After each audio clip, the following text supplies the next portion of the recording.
In this video, we are going to learn about AJAX and APIs in JavaScript.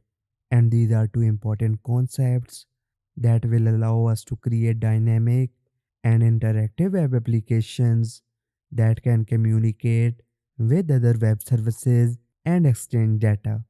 By the end of this video, you will be able to understand what AJAX and APIs are, how they work, and how to use them. So let's get started. First, we are going to learn about what is AJAX. Now, AJAX stands for Asynchronous JavaScript and XML. It is a technique that allows us to send and receive data from a server without reloading the web page. This means that we can update parts of our web page with new data without affecting the rest of the page. For example, we can use AJAX to display live weather updates, chat messages, or search results on our web page. AJAX is not a single technology but a combination of several technologies that work together, and the main components of AJAX are XML HTTP request, JavaScript, XML, and JSON. Now, XML HTTP request is an object that allows us to send and receive data from a server using HTTP request. We can use this object to specify the URL, the method, the data, and the callback function that will handle the response from the server. And JavaScript, as you already know, is the programming language that we use to manipulate the XML HTTP request object and the data that we receive from the server. We can use JavaScript to parse the data and update the web page and handle errors. Now, XML is one of the formats that we can use to exchange data between the client and the server. And XML stands for Extensible Markup Language, and it is a structured way of representing data using tags and attributes. We can use XML to store and transport data that is hierarchical and complex. But please note that this XML data format is the old format, but now we uses JSON format to transfer data from server to client. So JSON is another format that we can use to exchange data between the client and the server. JSON stands for JavaScript Object Notation, and it is a lightweight way of representing data using key value pairs. And we can use JSON to store and transport data that is simple and flat. Now let's see how AJAX works.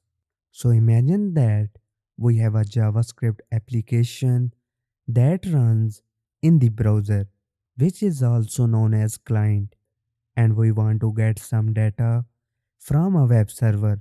For example, we want to get data about some countries.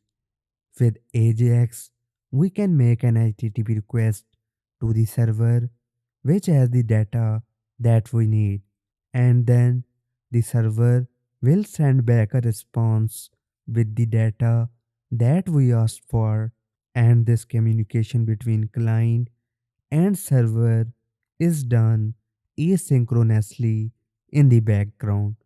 And we can also make different kinds of requests such as get request to get data or post request to send data to the server. But we will learn about this in future videos. Now, when we request some data from a server, this server usually has a web API, and this API is the one that provides the data that we want. So, an API is something very important And let's find out what an API and web APIs actually are. An API stands for Application Programming Interface, and it is a set of rules and specification that defines how different software components can communicate and interact with each other. An API can be seen as a contract between a provider and a consumer of a service. The provider defines what the service does, what input it expects, and what output it returns. The consumer follows the rule and uses the service accordingly. Now, there are many types of APIs, but in this video, we will focus on web APIs. A web API is an API that uses the web as a medium of communication.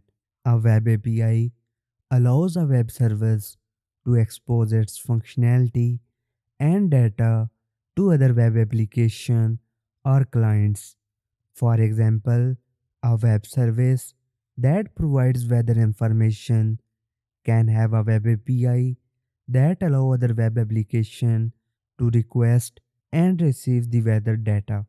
Now, most of the times we use third party APIs, and these are the web APIs that are provided by other developers or organizations for us to use in our applications. For example, we can use a third party API to get a country data and then display that data to our users. There are many third party APIs available on the web, and most of them are free or have a limited free plan. Some examples of third party APIs are Google Maps API, Open Weather API, and REST Countries API. In the next video, we will see how to use third party API in our JavaScript code and how to display the data on our web page using AJAX. And that is it for today's video. I hope you found this video helpful and informative. If you did, please give it a thumbs up and don't forget to subscribe to join this web development journey with us. If you have any questions, leave them in the comments below. Keep coding, keep creating, and I will see you in the next video.